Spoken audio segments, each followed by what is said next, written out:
Hey Hufflepuffers! Welcome to the Hufflepuffers podcast With Tasha and Becca.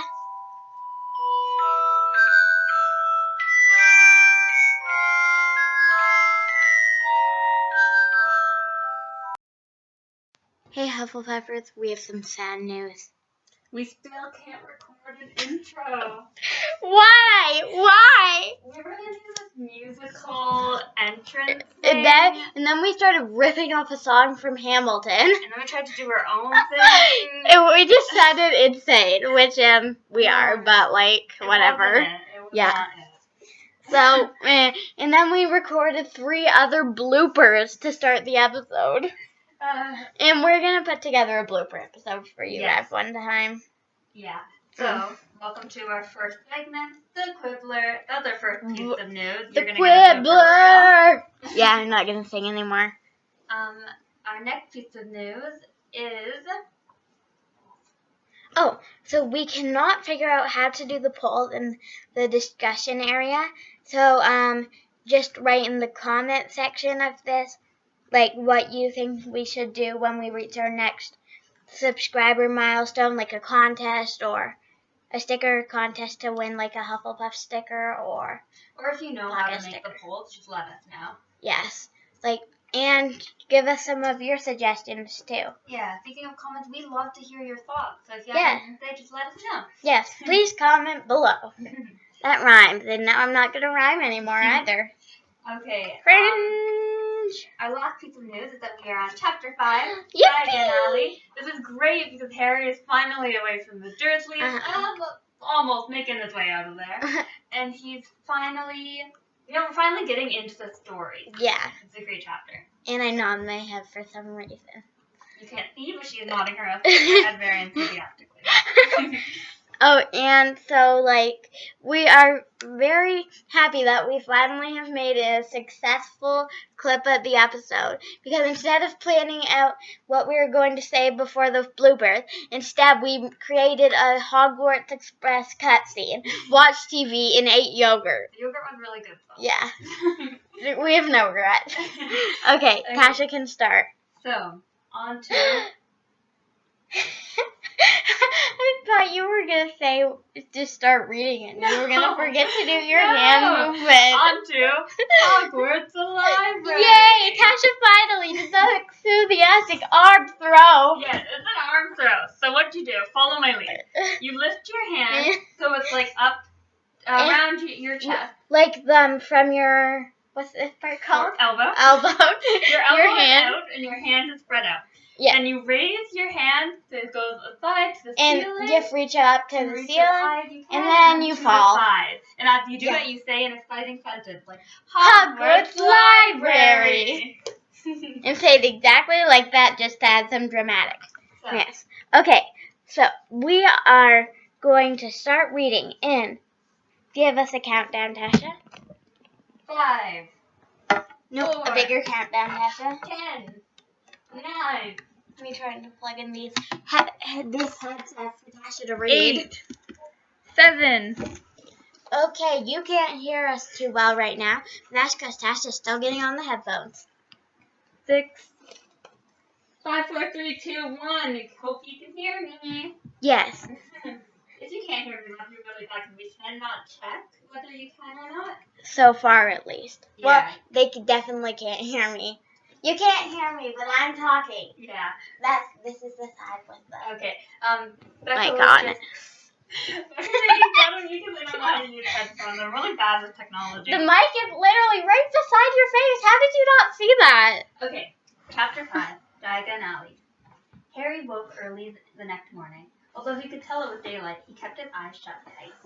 It was a dream, he told himself firmly. I dreamed a giant called Hagrid came to tell me I was going to a school for wizards. When I opened my eyes, I'll be at home in my cupboard. There was suddenly a loud tapping noise. And there's Aunt Petunia knocking on the door. Harry thought, his heart sinking, but he still didn't open his eyes. It had been such a good dream. Tap, tap, tap. All right, Harry mumbled, I'm getting up. He sat up and Hagrid's heavy coat fell off him. The hut was full of sunlight, the storm was over. Hagrid himself was asleep on the collapsed sofa, and there was an owl rapping its claws on the window, a newspaper held in its beak. Harry scrambled to his feet, so happy he felt as though a large balloon was swelling inside him. He went straight to the window and jerked it open. Why wasn't Harry sleeping on the couch? That's a good question. Because it said he was sleeping on the floor, but there's a couch, so... I guess he just liked the floor. Maybe it made him feel at home. Oh, I'm sorry, Harry. Okay. The owl swooped in and dropped the newspaper on top of Hagrid, who didn't wake up. The owl then fluttered onto the floor and began to attack Hagrid's coat. Don't do that. Harry tried to wave the owl out of the way, but it snapped its beak fiercely at him and carried on, savaging the coat. Hagrid, said Harry loudly, there's an owl.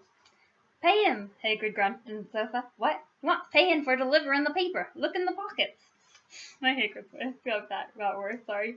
Hagrid's coat seemed What happened to it? It was such a good Hagrid voice. Sorry. It was such good Hagrid voice. I'll do better.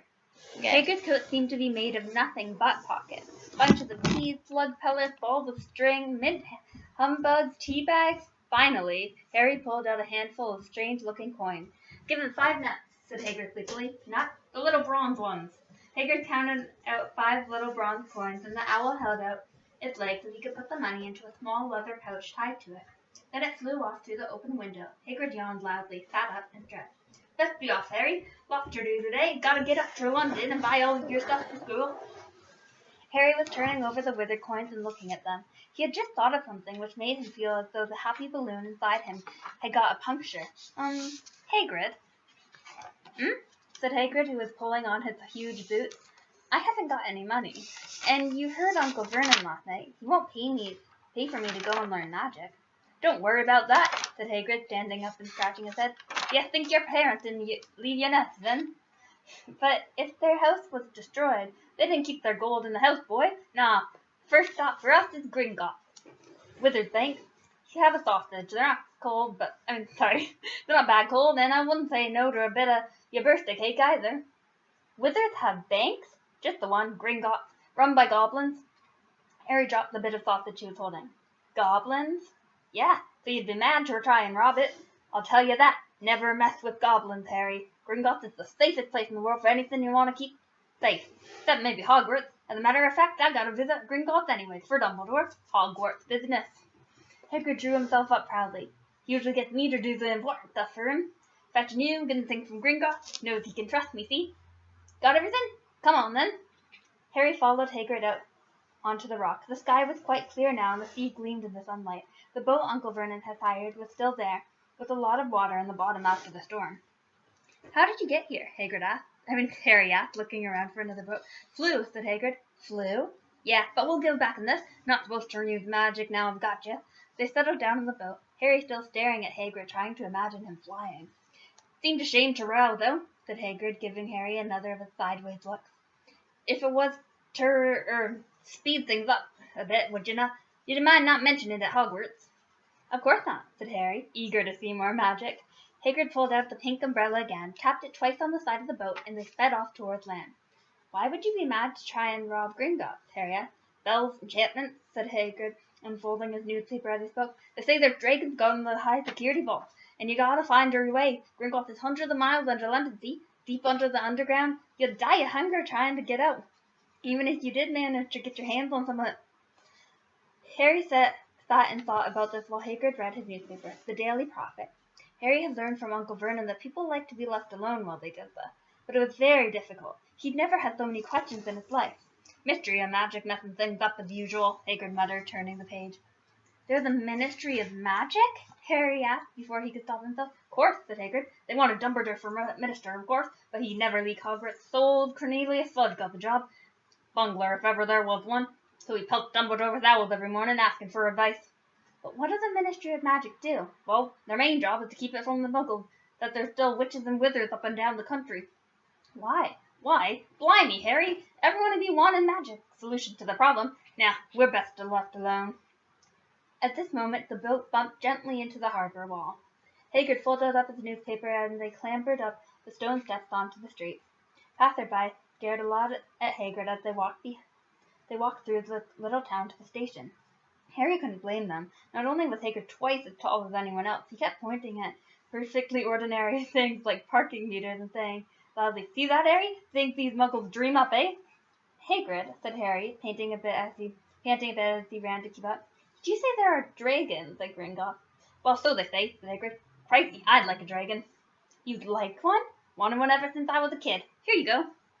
They had reached the station. There was a train to London in 5 minutes' time. Hagrid, who didn't understand Muggle money, as he called it, gave the notes to Harry so he could buy their tickets. People stared more than ever on the train. Hagrid took up 2 seats and sat knitting what it looked like a canary yellow circus tent.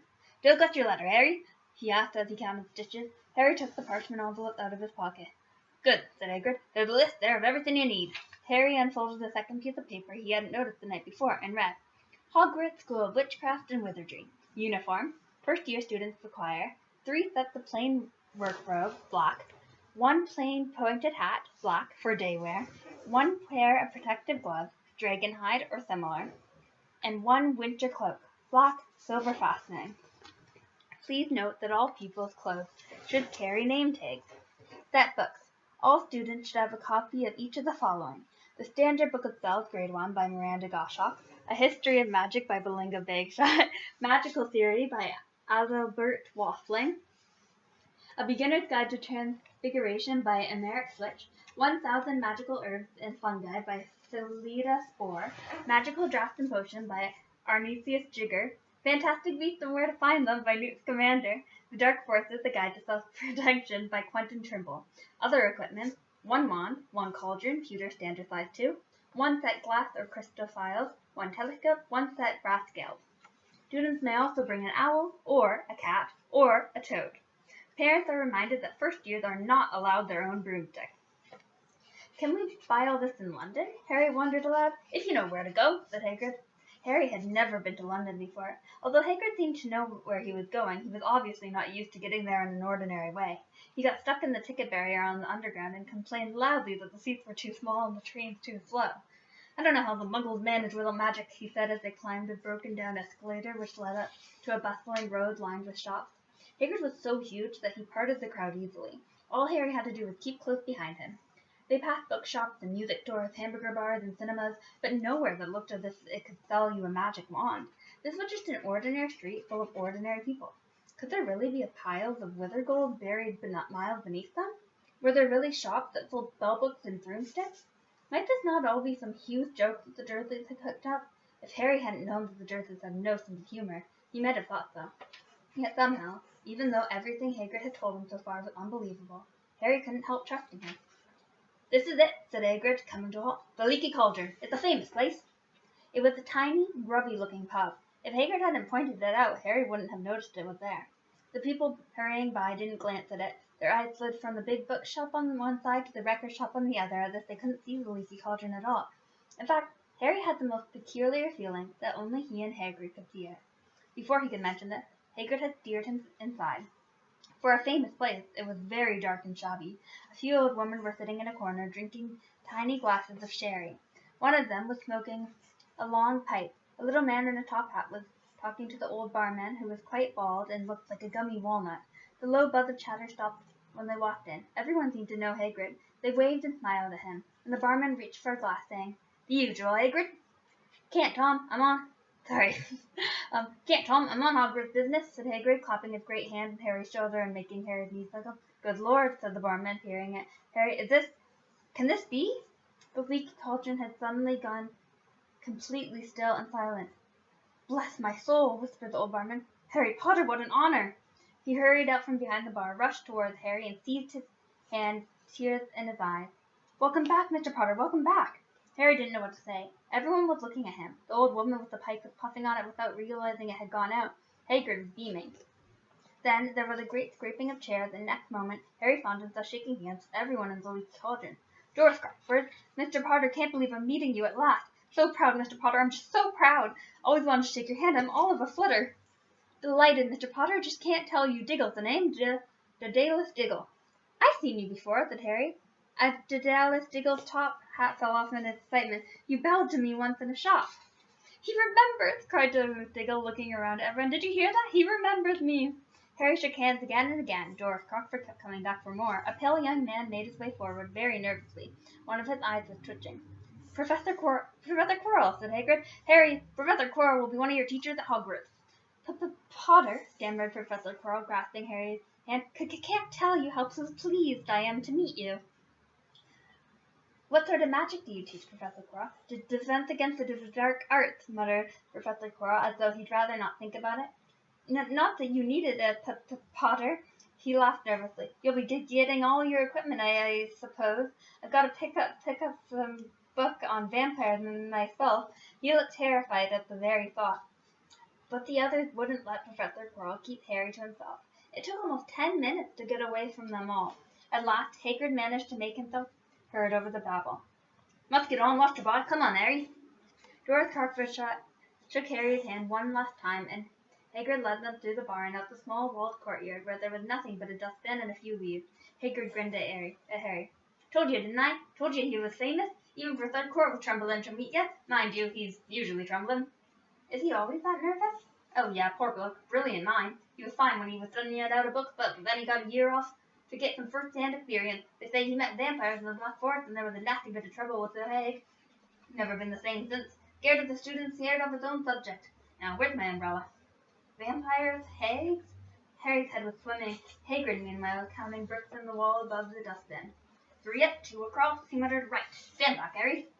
He tapped the wall 3 times with the point of his umbrella. The brick he attached quivered and wriggled in the middle. A small hole appeared. It grew wider and wider. A second later, they were facing an archway large enough even for Hagrid, an archway on to a cobbled street which twisted and turned out of sight.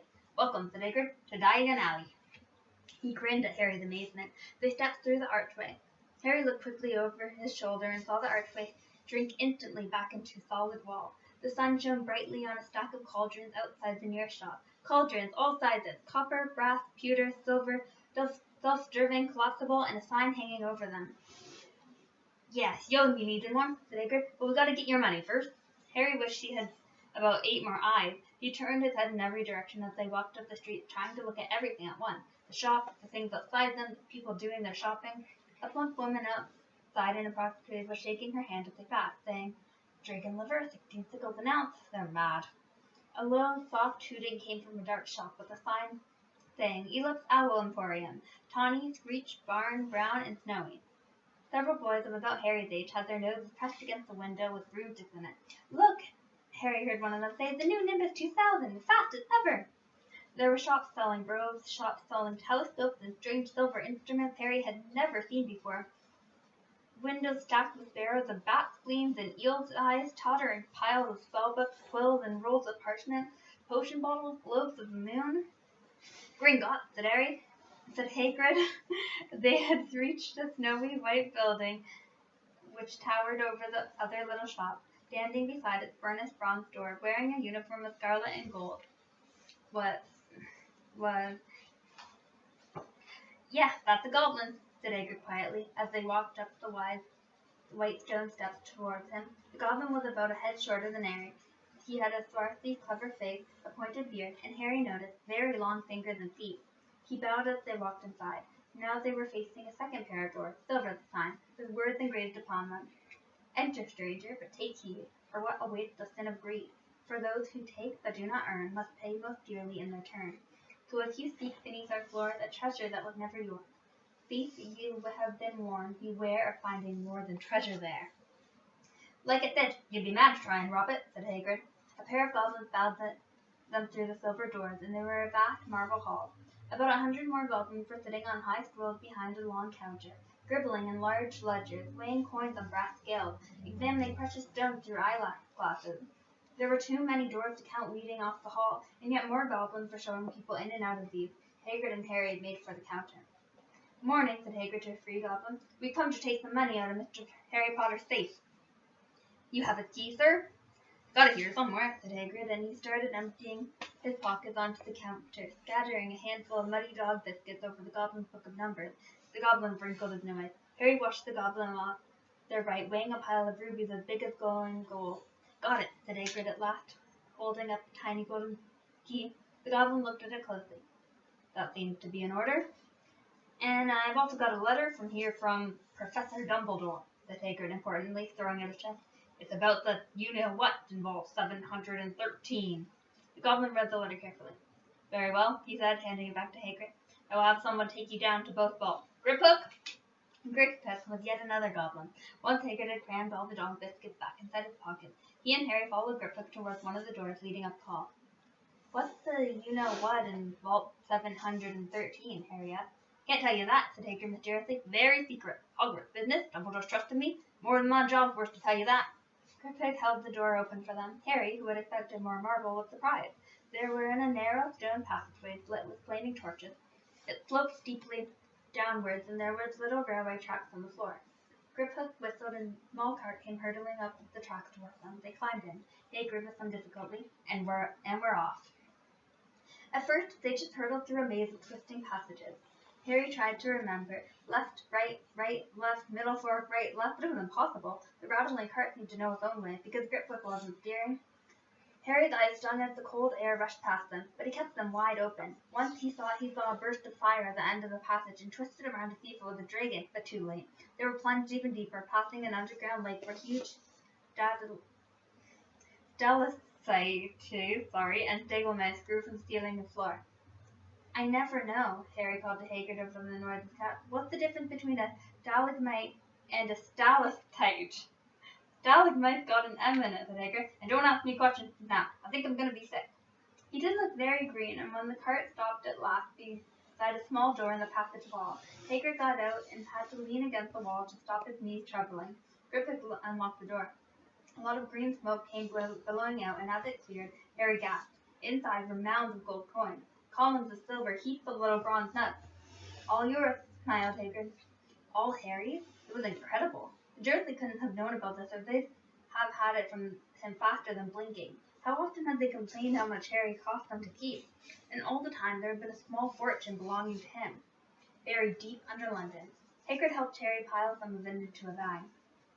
The gold ones are galleons, he exclaimed. 17 silver sickles to a galleon and 29 nuts to a sickle. It's easy enough. Right, that should be enough for a couple of terms. We'll keep the rest safe for you. He turned to Griphook. Vault 713. Now, please, can we go more slowly? One speed only, said Griphook. They were going even deeper now and gathering speed.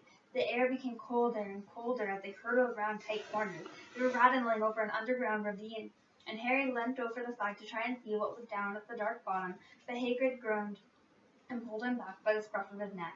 Vault 713 had no keyhole. Stand back, said Griphook importantly. He showed the door gently with one of his long fingers, and it simply melted away. If anyone but a Gringotts goblin tried that, they'd be sucked through the door and trapped in here, said Griphook. How often do you check to see if anyone's inside, Harry asked. About once every 10 years, said Griphook with a rather nasty grin. Something really extraordinary had to be inside this top secret vault, Harry was sure, and he leaned forward eagerly, expecting to see fabulous jewels at the very least, but at first he thought it was empty. Then he noticed a grubby little package wrapped up in brown paper lying on the floor. Hagrid picked it up and tucked it deep inside his coat. Harry longed to know what it was, but he knew better than to ask. Come on, back in this infernal cart, and don't talk to me on the way back. It's best if I keep my mouth shut, said Hagrid. One wild cart ride later, they stood blinking in the sunlight outside Gringotts. Harry didn't know where to run first now that he had a bag full of money. He didn't have to know how many galleons there were to a pound to know that he was holding more money than he'd had in his whole life, more money than even Dudley had ever had. Might as well get your uniform, said Hagrid, nodding towards Madame Malkin's robe for all occasions. Listen, Harry, would you mind if I slipped off for a pick-me-up at Leaky Cauldron? I hate them Gringotts carts. He did still look a bit sick, so Harry entered Madame Malkin's shop alone, feeling nervous. Madame Malkin was a squat, smiling witch dressed all in mauve. Hogwarts, dear, she said, when Harry started to speak. Got the lot here. Another young man being fitted up just now, in fact. In the back of a shop, a boy with a pale, pointed face was standing on a footstool, while a second was pinned up his long black robe. Madame Malkin stood Harry on the stool next to him, slipped a long robe over his head, and began to pin it on the right length. Hello, said the boy. Hogwarts, too? Yes, said Hagrid. My father's next door buying my books, and mother's up the street looking at wands, said the boy. Puke-emoji. He had a board drawing book. Then I'm going to drag them off to look at racing brooms. I don't see why first years can't have their own. I think I'll bully father into getting me one and I'll smuggle it in somehow. Harry was strongly reminded of Dudley. Have you got your own broom? The boy went on. No, said Harry. Play Quidditch at all? No, said Harry. Harry said again, wondering what on earth Quidditch could be. I do. Father says it's a crime if I'm not picked to play for my house, and I must agree. Know what house you'll be in yet? No, said Harry, feeling more stupid by the minute. Well, no one really knows until they get there, do they? But I know I'll be in Slytherin. All our family have been. Imagine being in Hufflepuff. I think I'd leave, wouldn't you? Said Harry, wishing he could say something a bit more interesting. I say, look at that man, said the boy suddenly, nodding toward the front door. Hagrid was standing there, grinning at Harry and pointing at the 2 large ice creams to show he couldn't come in. That's Hagrid, said Harry, pleased to know something the boy didn't. He works at Hogwarts. Oh, said the boy. I've heard of him. He's some sort of servant, isn't he? He's the gamekeeper, said Harry. He was liking the boy less and less every second. Yes, exactly. I heard he's sort of savage.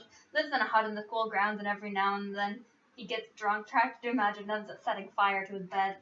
I think he's brilliant, said Harry coldly. Do you? Said the boy with a slight sneer. Why is he with you? Where are your parents? They're dead, said Harry shortly. He didn't feel much like going into the matter with this boy. Oh, sorry, said the other, not sounding sorry at all. But they were our kind, weren't they? They were a witch and withered, if that's what you mean. I really don't think they should let the other sword in, do you? They're just not the same. They've never been brought up to know our ways. Some of them have never even heard of Hogwarts until they get the letter. Imagine. I think they should keep it in the old wizarding families. What's your surname, anyway? But before Harry could answer, Madam Malkin said, That's you done, my dear, said Harry, not sorry for an excuse to stop talking to the boy, hopped down from the footstool. Well, I'll see you at Hogwarts, I suppose, said the drawling boy. Harry was rather quiet as he ate the ice cream Hagrid had bought for him, chocolate and raspberry with chopped nuts. Yum. What's up, said Hagrid. Nothing, Harry lied. They stopped to buy parchment and quills. Harry cheered up a bit when he found a bottle of ink that changed color as you wrote. When they had left the shop, he said, Hagrid, what's Quidditch? Blimey, Harry, I keep reading how little you know. Not knowing about Quidditch. Don't make me feel worse, said Harry. He told Hagrid about the pale boy and Madame Malkin. And he said people from Muggle family shouldn't even be allowed in. Oh, sorry. That's Harry. And he said people from Muggle family shouldn't even be allowed in. You're not from a Muggle family. If you'd known who you were, he'd grown up knowing your name and his parents are withered and folks. You saw him in the leaky cauldron. Anyway, what does he know about it? Some of the best I ever saw were the only ones with magic in them, in a long line of Muggles. Look at your mum. Look what she had for a sister. So, what is Quidditch? It's a sport. With a sport, it's like football in the Muggle world. Everyone follows Quidditch played up in the air on broomstick, and there's 4 balls. Some sort of hard to explain the rules. And what are Slytherin and Hufflepuff? Schoolhouses. There's 4. Everyone says Hufflepuffs are a lot of duffers, but I bet I'm in Hufflepuff. This conversation is depressing, said Harry gloomily. I am so offended. Our whole podcast is named after Hufflepuff. I'm so sorry you have to sit through this. Okay. It's torture! I bet I'm in Hufflepuff, said Harry gloomily. Better Hufflepuff than Slytherin, said Hagrid darkly. There's not a single witch or wizard who went bad who wasn't in Slytherin. You know who was one. Well, sorry. You know who was at Hogwarts? Years and years ago, said Hagrid. No, he does not know who, basically. He just knows that this guy's an evil wizard. Yeah. They bought Harry's school books in a shop called Flourish and Blotts, where the shelves were stacked to the ceiling with books as large as paving stones, bound in leather, books the size of postage stamps and covers of silk, books full of peculiar symbols and full of peculiar symbols and a few books with nothing in them at all. Even Dudley, who never read anything, would have been wild to get his hands on some of these. Hagrid almost had to drag Harry away from curses and counter-curses, bewitch your friends and befuddle your enemies with the latest revenges, hair loss, jelly leg, tongue-tying, and much, much, much more, with Professor Vindictus Viridin. I was trying to find out how to curse Dudley. I'm not saying that's not a good idea, but you're not to use magic in the Muggle world except in very circumstances, said Hagrid. And anyway, you can work any of them curses. You'll need a lot more study before you get to that level. Hagrid wouldn't let Harry buy a solid gold cauldron either. It says pewter on your list.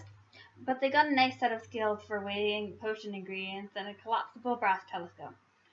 Then they visited the apothecary's, which was fascinating enough to make up for its horrible smell, a mixture of bad eggs and rotted cabbages. Barrels of slimy stuff stood on the floor. Jars of herbs, dried roots, and bright powders lined the walls. Bundles of feathers, strings of fangs, and snarled claws hung from the ceiling, while Hagrid asked the man behind the counter for a supply of some basic potion ingredients. Harry himself exclaimed silver unicorn horns. Examined silver unicorn horns at 21 galleons each and a mist of glittery black beetle eyes. 5 nuts a scoop. Outside the apothecary's, Hagrid checked Harry's list again. Just your wand left? Oh yeah, and I still hadn't got you a birthday present. Harry felt himself go red. You don't have to. I know I don't have to. Tell you what, I'll get you an animal, not a toad. Toads went out of fashion years ago. You'd be laughed at. And I don't like cats. They make me sneeze. I'll get you an owl. All the kids want owls. They're dead useful, carrying your post and everything. 20 minutes later, they left Islet's Owl Emporium, which had been dark and full of rustling and flickering jewel bright eyes.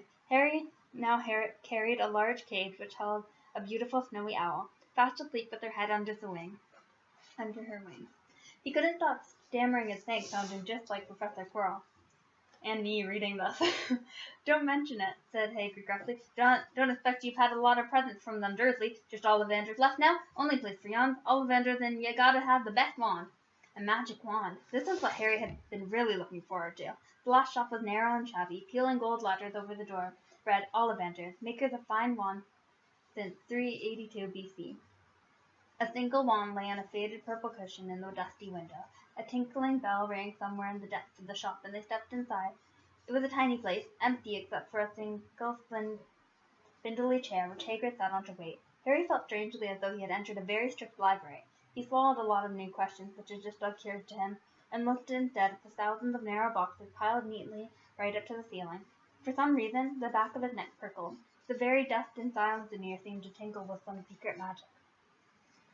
Good afternoon, said a soft voice. Harry jumped. Hagrid must have jumped too, because there was a loud crunching noise, and he got quickly off the spindling chair. An old man was standing before them, his wide, pale eyes shining like moons through the gloom of the shop. Hello, said Harry awkwardly. Ah, yes, said the man. Yes. I thought I'd be seeing you soon. Harry Potter. It wasn't a question. You have your mother's eyes. Seems only yesterday she was here yourself, buying her first wand. 10 1/4 inches long, swishy, made of willow. Nice wand for charm work.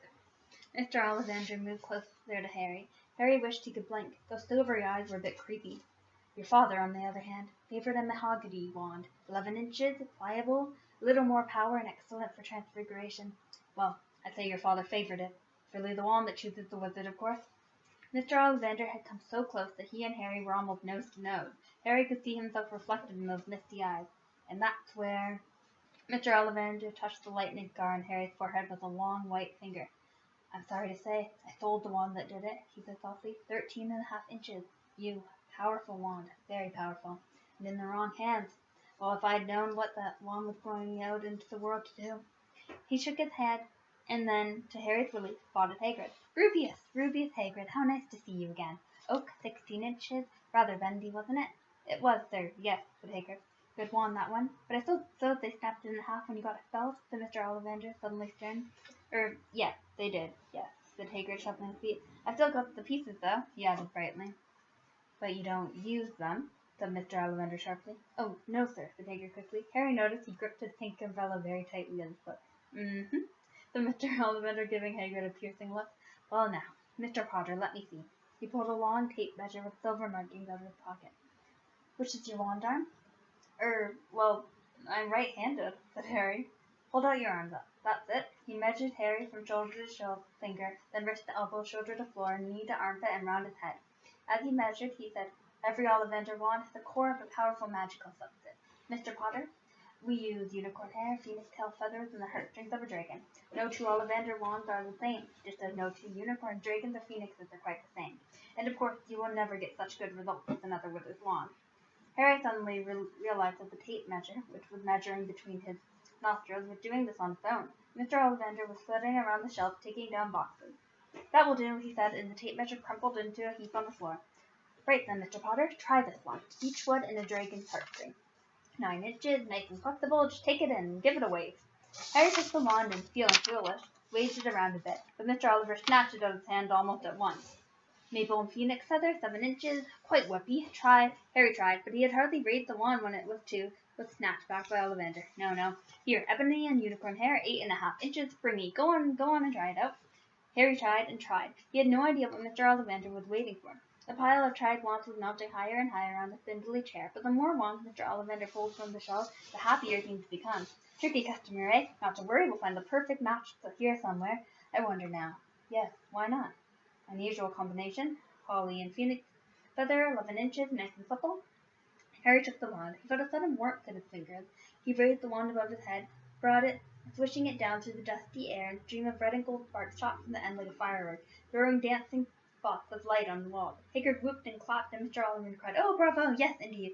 Oh, very good! Well! How curious! How very curious!" He put Harry's wand back into its box and wrapped it in brown paper, stumbling, "Curious! Sorry," said Harry, "but what's curious?" Mr. Ollivander fixed Harry with his pale stare. "I remember every wand I've ever sold, Mr. Potter.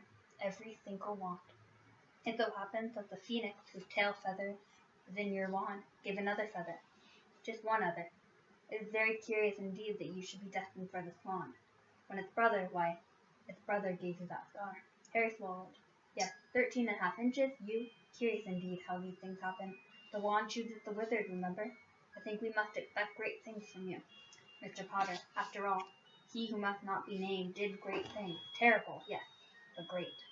Harry shivered. He wasn't sure he liked Mr. Ollivander too much. He paid 7 gold galleons for his wand, and Mr. Ollivander bowed them from his shop.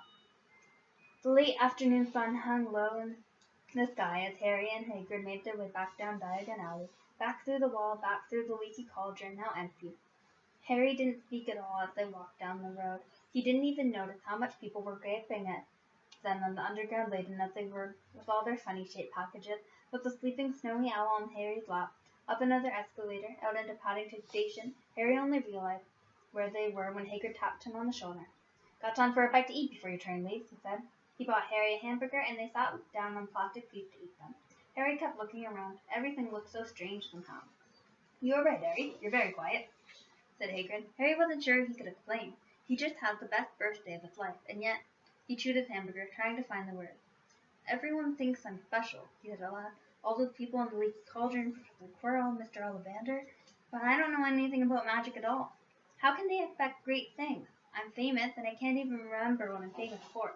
I don't know what happened with the night my parents died." Hagrid leant across the table. Behind the wild beard and eyebrows, he wore a very kind smile. "Don't you worry, Harry. You'll learn fast enough. Everyone starts at the beginning at Hogwarts. You'll be just fine. Just be yourself. I know it's hard. You've been singled out, and that's always hard. But you'll have a great time at Hogwarts. I did. Still do, matter of fact." Hagrid helped Harry on the train that would take him back to the Dursleys, and handed him an envelope. "Your ticket for Hogwarts," he said. "1st of September, King's Cross. It's on your ticket. Any problems with the Dursleys, send me a letter with your owl. She'll know where to find me. See you soon, Harry." The train pulled out of the station. Harry wanted to watch Hagrid until he was out of sight. He rose in his seat and pressed his nose against the window, but he blinked, and Hagrid had gone. And that's the end of the chapter. That was fun. It was. That was a really good chapter. Long. And I'm sorry I can't read, but it was a really good chapter. I enjoyed that. It's just so fun to see them going through Diagon Alley. But when I first read it, I pronounced Diagon Alley because Diagon Alley just sounds so sad. It's Diagon Alley. Diagon. Right? Yeah. Remember when Harry said Diagon Alley? Yeah. But they don't know what we're talking about. No, you haven't it's seen their that first part time yet. readers. So, do you have anything to say about that chapter? Oh my goodness! You can't see this right now, but Becca drew this beautiful picture of Hedwig delivering the owl that's on the back of the Harry Potter book. That's why I was turning my head. Yeah. Natasha was reading and I was trying to look at the back of the book. I just turned the book over to face her while I was reading and I was like, what are you doing? Yeah. I had a few things while I was reading. I noticed that the first 2 lines of the chapter rhymed or something. Yeah, there was one part where it was rhyming and I was like, oh my god, why is it rhyming? I don't remember this before. Oh my gosh, the headphones are still plugged in. Oh my gosh. I plugged out the wrong thing. Hey guys, you couldn't hear any of this. I'm so You sorry, can- guys. You couldn't hear any of this, so we're gonna just take a 1 second break and we're just gonna check and see if we can fix that because Tasha accidentally unplugged the wrong thing because she doesn't know how headphones work. Okay. Yes. So we're just gonna take a second break to see what all you missed, and we will be right back. Yeah. Okay, we're back, and we're sorry that the reading part was so quiet. So we figured out the headphones were not helpful. No, sorry I sound all messed up. We'll do better next time. Yes, and remember, just turn up your volume like super high because we're still getting used to all this sound stuff, and I wanted to win us this headphone podcast set that I saw on TV. It was on like this like Price of Right night thing or something. Oh, cool. Or I don't even know what it was. It was just on one night, and it was like you can win a super podcast, and I was like, hey, we should try and win that. Sounds like a money grabber. Yeah, but stupid website wouldn't load. Aw. Okay, back to the book. So, something I really liked about the book is all the foreshadowing. I obviously can't go into too much detail about that if you haven't seen it. Spoiler alert! Yeah, no, we're not gonna spoil But anything. like certain things that are happening at Gringotts about the dogs and stuff is really cool when you know the rest of the series. The scene with the wands, I really love it. I love that scene with because how you try so many different wands. It's so that they cut that part out, but I understand why they did it for the time of the movie. I just wasn't even listening to most of the chapter because I know it by heart. I was just sketching. But it is a really fun chapter, like them going through it, all getting all this stuff. It was long, wasn't it? Also, I want that ice cream Harry has. That sounded so good. I know, right? Trip, questioning Quirrell, what was the ice cream? Chocolate. You're wrong. It was chocolate. No. It was chocolate ice cream. It was. It was chocolate. It was more than chocolate. Oh, talk about Malfoy while we're at that part. Malfoy, puke emoji, puke emoji, puke emoji. Malfoy is puke emoji.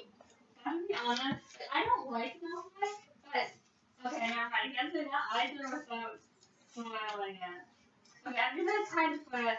He did not get redemption at the end, but another character does. Oh, we were talking about how much we hate Snape. Yeah. Snape gets redemption in the end. He didn't deserve it, and Malfoy does. Why? Malfoy didn't get redemption, but he deserved it. Or I mean, because he's a child. You know, like everything like he did was wrong. I know that. They gave him a redemption, but it wasn't like they didn't actually show the whole redemption. No, they didn't really give a redemption to him. Like not a like Snape did the whole thing when he's literally a bully.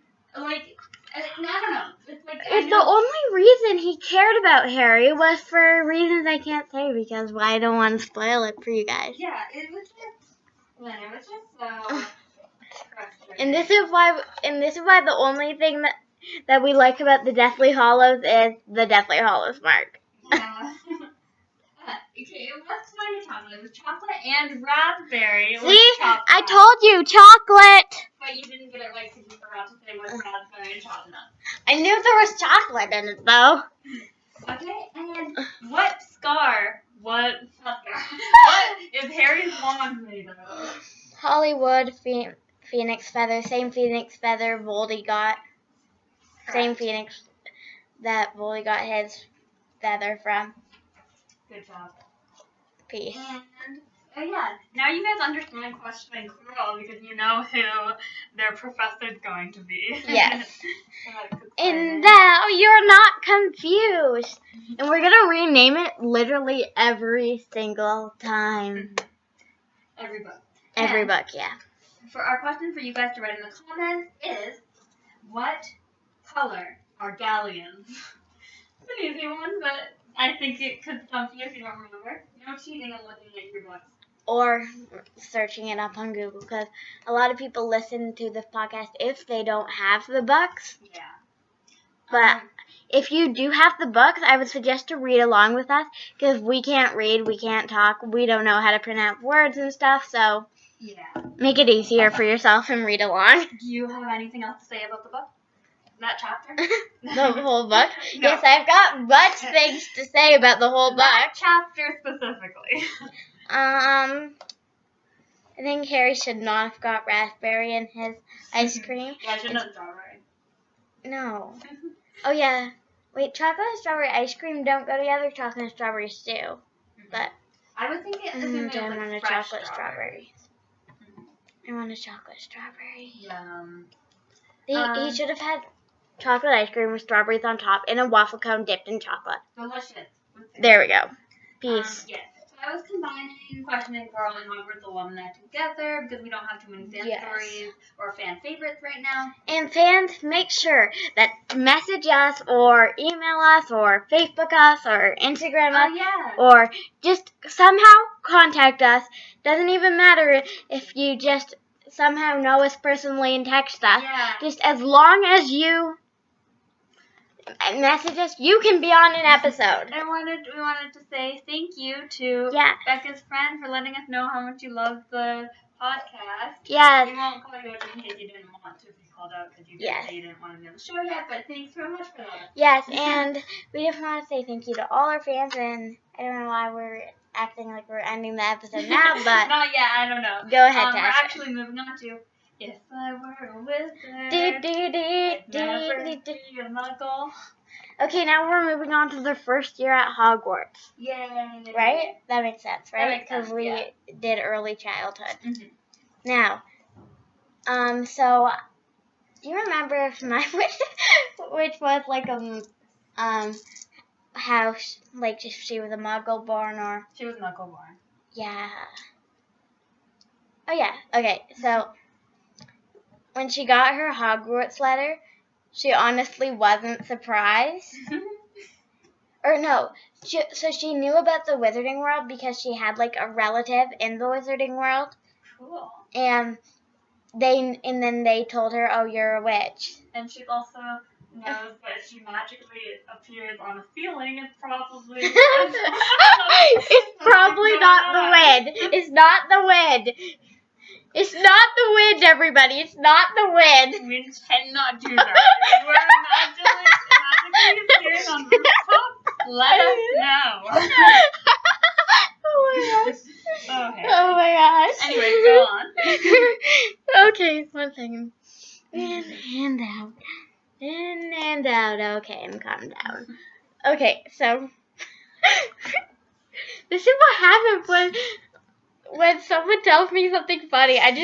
It's stuck in my head for the rest of the day, and I'm constantly laughing. You're controlling your laughter. Yes, you go. Alana. So, her first year of Hogwarts, she was ready for it because her sisters had talked to her about it. Remember, her older sister is already in Hogwarts, so she was like, at least I have Corinne her. was in Hogwarts. Her older sister was not Corinne. Yes, it is, everyone. Okay. Welcome to our episode, Corinne. So she was ready for it, but she was also, nervous. It's her first year. It's scary. She, of course, was in Hufflepuff. Ugh. That was the other thing in the book. I know we talked about it already, but I am so annoyed about that scene. Because it doesn't even make sense. Oh, that was the other thing I wanted to mention in that scene. Hagrid said there hasn't been a bad wizard who came out, a good wizard who came out of Slytherin, but that's not true. No, he said there hasn't been one wizard that gone bad that wasn't in Slytherin. Okay, never mind. I take back what I said. But yeah, it was so annoying when they were talking about Hufflepuff. The only reason they're perceived as, dumb or whatever is because they don't get glory because they let other people have it. Because we're just so nice. I lost my Hufflepuff coaster, by the way, and now I'm so sad. No. Well, I'll find it eventually. Okay, that was off topic. Yes, but are you ready to talk about... Yeah. Okay, so what... So, did you, talk about her first year of school a lot? I'm not done, but I'm letting you can go on. Oh, you can go first. I'm still sort of thinking. Okay. You're thinking too, aren't you? Yeah. Okay, I'll go. Okay, so, her cousin, because she has lots of cousins. Yes, she has lots of cousins, because cousins rule. Yes, cousins do rule. Best cousins. I have 6 cousins you have? I have 4. No, 5. 4. She doesn't know math. So if I have 6 cousins, then you have 4 cousins. I said 4. I said 4. Oh my gosh. I'm worried that I was wrong. Starts listing her cousins on her fingers. 4 didn't sound right to me. I feel like I should have more than 4. Are you sure you don't have 7 cousins? Well, you have... 4 sounds too little. Yeah, but you have on your dad's side too. Yeah, true. Patient, Friendly, me, and Ava. Okay. And then you have your cousins on your dad's side. Okay, so she's crazy, and yeah. Sorry, I just wanted... 4 sounds so little. Yeah, you have 7 cousins. Yeah, that's kind of what was going on through my mind. I was like, I have 7 cousins? Yeah. Anyways. Also, those superhero comics I started making about the 7 of us might have also added confusion. Yeah. Or anyways, that did not help our Hufflepuffs or Dom conversation. Yes, us confusing our cousins, their cousins. Okay, anyways, go on. She has lots of cousins. Yeah, so she has a cousin, and she told her all about Hogwarts. Mm-hmm. And so she was supposed to be going. And so her cousin had originally went to Ivermony, but she didn't like it there. She didn't like the people and stuff, and so she ended up going to Hogwarts. And then so they went to Becca Moon went to Hogwarts instead because her name's Becca Moon. And yeah. And Alana was really glad because she had moved to London. England. I don't think she moved to. I don't know whether she moved to London or not, but she definitely What's the moved difference? to England. London, the city. Oh, yeah. So I don't know much about things outside this country. That's okay. And I know more about American history than I do Canadian because I watched a musical. The musical we have now referenced twice today. Yes. Oh, did I tell you that because we mentioned those cookies last time? Mm-hmm. It said that it was blocked in some countries. Oh, weird. So we are not going to mention any brands anymore. Oh, We're gonna try. Crazy. It was weird though, because I was like, I tried to change it. Oh. Because I was trying to add those end screens where you can put the subscribe button and stuff, but it didn't work for me, of course, because. Wow. Pretend that was in the Quibbler. That was in the Quibbler. That was in the Quibbler. Okay, I don't know what I'm talking about. Becca Moon. Oh my gosh, Tessa. Okay. I'm gonna say Bella from now. No, you are not. No, you're not. You're not. You're not. Okay, so. Go on, Bella. Why do we record an episode every day we bake cookies? I don't know. Yeah, we're making chocolate coffee cookies today. We'll post a recipe link one day. You're real good. Eventually. Maybe in our blooper reel. Yeah, in the blooper reel. Well, it'll be a special episode. Yeah. Okay, Becca Moon. Okay, it's your fault. No.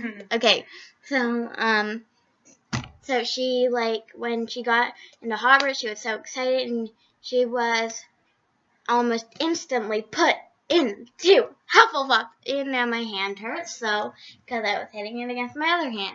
I think when Draco Malfoy was put into Slytherin, it just almost touched his head. Exploding with Hufflepuff. And then everything turned yellow because a glitter bomb exploded in my brain. Yes. I mean, I would definitely want to be in Hufflepuff because they have the best common room. I know. So cozy. And and it's close to the kitchen. Yes. And you have to do the musical tap thing together. I know, it's great. Hold on, why have I read the Ravenclaw information twice but never read the Hufflepuff one? Oh, one day we'll have to do that. Yeah. Okay. Because on Pottermore, I did the test for 2 people that got Ravenclaw. Oh. And I read them. No, three times. I've read the Ravenclaw thing, but I haven't read the Hufflepuff one once. Oh my gosh. Okay, I'm I in have to read with that myself again. now. Okay, but anyways, moving on. What was I talking If about? I were a wizard, Nerd. she was immediately put into Hufflepuff. Okay, yeah, and through her year, she just sort of had an average year. She made like 1, 2, 3, 2 friends. Yep. And one was, what was your girl's name again? Alana, I think I named her. Yeah, and then one was, to be decided. I'll tell you in next episode anyway, but like, so she had a fun year. She didn't go into any, like, she didn't get stuck in any devil snare and beat in any giant wizarding chess matches, but she had a nice year. Good year, good year. Yep. Did she get in trouble? No. Good. And she brought a puppy to school Oh my gosh. because she was allowed. Yes. And times are changing, and you're also on phones now. You are? I'm just saying in our world they are, because it's kind of ridiculous. Like, that there's no technology at all. And they say that whenever technology is around magic, that it interferes, and that's why it doesn't work. But I feel like as little time passes, they'd be able to fix that problem. Yeah, so I'm going to say they do have phones now. But they're super cool, advanced phones. And magical. And magical. Yeah, but it's magic mixed with technology. How cool would that be? Tasha, that's the whole basis to the Marvel movies. Yeah. Okay, no, oh my god. So, you take a phone. Uh-huh. But you can travel through the phone. Oh my gosh. Okay. Okay, Alana has one of those. Yeah. Yeah. We're also expanding the wizarding world. Yes. Because we can. Because we can. And go ahead, Tasha. Okay. So when she first got there, she's a vegetarian, so she was kind of worried about the food, but it tastes really good. She likes the stuff she tastes. And the first day she was there, she tried some steak and instantly became a non-vegetarian. No, and it was chili in that movie. No. Oh yes, we're talking about a Hallmark movie that Tasha saw one time. She had to watch it. Yeah, there was this vegetarian at the beginning. He was like kind of pretentious film dude, or maybe not film, but whatever. And he was a vegetarian. But he went to this small town. There was a chili fest. He ate some chili, and now apparently not a vegetarian anymore. That does not happen to Alana. We are smothered in Hallmark right now. Yeah. Like, my mom is obsessed with Hallmark movies and everything Hallmark. For Christmas, she got a Hallmark Monopoly. Yeah. She also said it's so you're fun. grounded for not making the cookie for it. Oh my gosh. Yeah, she told me that on the phone. Okay. What? Did you have anything more about to say about Command? No. No, me neither. We really should plan out more about our characters before we film these. But tell us about your characters. So. Or, as I like to call them, Hogwarts alter ego. As I said in class, after spending an hour trying to remember what it was called, alter ego was. So we had the Ego Ball. We actually missed the Ego Ball because it went on while I was reading. Yeah. You might be able to hear it, actually. I don't know. We won't sing for you today because we are such great singers. We're great singers. But we had that from Hogwarts to Hollywood. We did even more extravagant arm things. Yes. This time it was with those arms. And we just flew them out, and then we went. Hit each other in the face. And then we did the one we were talking about earlier with both hands. Yes. We flew, and we went ow, I just cracked my arm. Don't do it to me, kids. Okay, so what do you have to say about the movie? We kind of talked about it, but the stuff that happened in the chapter. Think about the scene in the first movie where they're going to the bank and going to Diagon Alley, and I know what I didn't like about the movie. What? I thought it was so dumb that they had Ollivander tell him. Yes. Oh my gosh! Why would they do that? It's such an important moment between Harry and Hagrid. It is, and that was just so ridiculous that he told because he doesn't even know Ollivander. Yeah, You like, know? Like, literally, that chapter, not that chapter, but, like, him leaving it ended with him being like, I don't think I like Ollivander that much. But then in this, they're like, no, he's gonna be the one to tell you. yeah. I also think the movie, like, the guy that who played Coral didn't stutter. He just didn't say the word for a second. Like, he'd Yeah. be like, Potter. But it's like, you weren't stuttering. Potter. Hi, I'm Professor Quora. That's stuttering. Yes. But yeah, I thought that was weird. I don't know. That scene wasn't as fun in the movie. There was just something about it that didn't feel like you're being introduced to this crazy magical world, and you didn't. Like, I don't know. There's something about it that didn't feel Right. right. Yeah. And I feel like the introducing Harry and Malfoy in the dress shop was not the dress shop, the robe shop was a great idea. It was. I think that part was important. Hallmark Monopoly getting in my head. Dress shop. But yeah, no, I think that was a really important part because it also like shows that who Draco is before. Because when it's just at the school, like I don't know, I just thought that was more fun. Mm-hmm. But the other is like I don't know, I it's don't fun. know. And I love the first movie. I don't have too many complaints about the first movie because I just find it so. Like, I just forgive it for its mistakes just because the kids are so young and they're adorable. Oh my gosh. Okay, but since we got rid of the Yule Ball, we now have a slot for the 7th. For like the 7th segment, which is why we added the witch power. Witch power. And we put our hands up in the air. Like superheroes. Yes. So what is witch power segment again? We just talk about how much awesomer the girl characters that have not been in the books so far are. Honestly, yes. You'll know some of them because they're very popular. Like Luna. Oh my gosh, I love Luna. I got like a Vinyo Luna figure for. She's so cute. One day I'll show you. Yeah. It will add it to our cut scenes. Yeah, but she's just so adorable. Ginny is pretty good.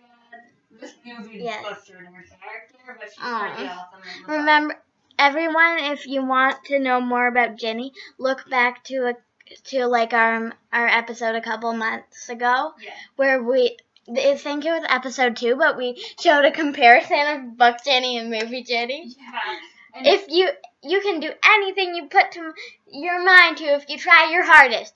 Shoelaces. Shoelaces. You just don't think about that shoelaces.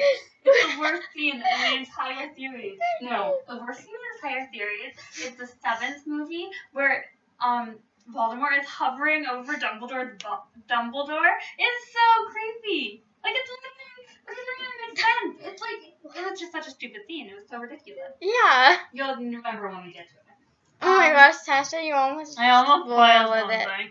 But don't think too hard about what I was saying. Okay, like good thing we did a few cover spoiler alerts on it. But remember, folks, if you are really invested in this series, then I would suggest to watch the podcast for your rereading of it. Yeah. Unless you watched all the movies, then please watch this. Or if you don't mind about spoilers. Besides, sometimes spoilers don't count, especially for books like this that went out for 85 million years. I got spoiled something really big on Google one day because Google stalks you and heard me talking about Harry Potter and then it spoiled something for me. Never Google stuff. That was Google's fault. Yes, it wasn't even my fault. I just went on Google one day and it spoiled something for me. And I was so ticked off. I was like, okay, I'm just going to pretend that never happened. Instagram also spoiled it for me. Of course. I got 10 spoilers about this one thing. I'll tell you after. Okay, back to witch power. Witch power! And Hermione, she's just so smart. Awesome. Yeah. My favorite Hufflepuff, Gryffindor, Tonks. That's not how you spell. That's not pronounced at all. Spell. I'm sorry. Nymphadora. Tonks. Yeah, she's my favorite. I love her. Tonks is literally the best. She's a Hufflepuff. She's clumsy. She's just adorable. She can give herself a pig's nose. She can change her appearance at her will. Yeah, I think she should one day she should do black and yellow striped hair. Yeah. And she That would be better funny. than what the book did to her. Don't cry, Tasha. That could mean anything. That could mean anything. But I love her. Yeah, and she's the best, my favorite character. And I know we're talking about Witch Power, but I think we need to give the Silver Trio a shout out. Yes. For those who don't know, the Silver Trio is Leslie, Ethel, Ginny, and Luna. Yeah. And they're just so amazing. And they're so overshadowed by the Golden Trio. Yeah, and we love the Golden annoys Trio me. and everything, but the seventh book we should have seen what was going on with the Silver Trio. We Yes. should have. And if they're not doing the books, obviously all the books are in Harry's Protected, why didn't they give it to us in the movie? It would have made so much sense. Yeah.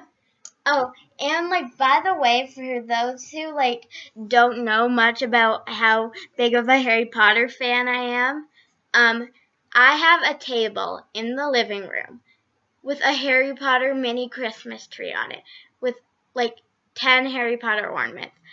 I have a miniature Hogwarts castle with Hagrid's hut, and then I have like Hagrid, Harry, Ron, and Hermione, and Dumbledore things that talk through the entire first movie with it.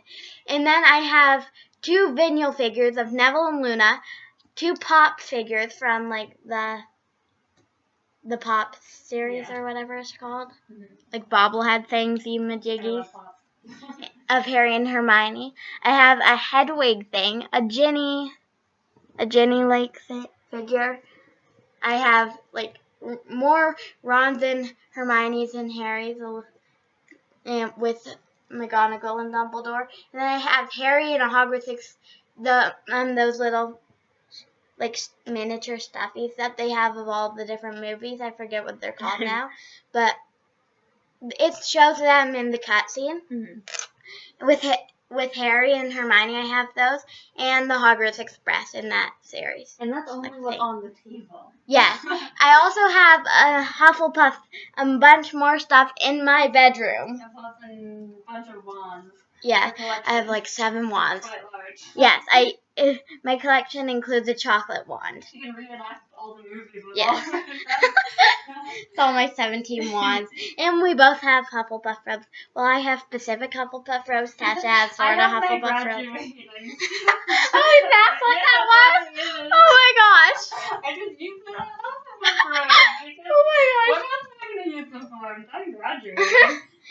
Google was showing me that picture from my birthday the other day, and I was like, oh, so she has a Hufflepuff robe. But it's a graduation robe. Oh my gosh.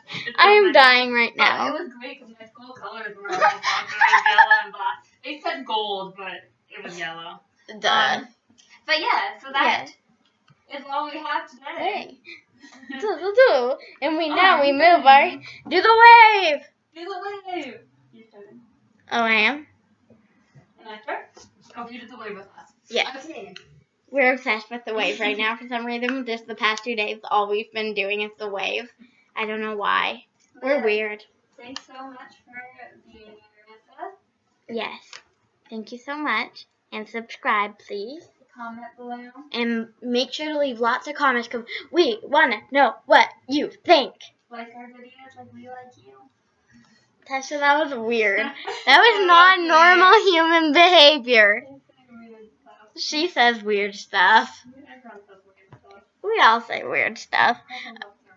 Okay, no, that crosses the line. Okay, bye everyone. We will see you next time we record an episode, which will probably be in about 2 weeks again. We're trying to keep it consistent now, so we're trying our hardest, and we're sorry if an episode gets in late, but we both have online school. I have piano lessons. Yeah, I only listed 2 things. But she's in university, so. Yeah. But, yeah, thanks so much. Thank you. See you guys later. Hope you enjoyed this. Bye.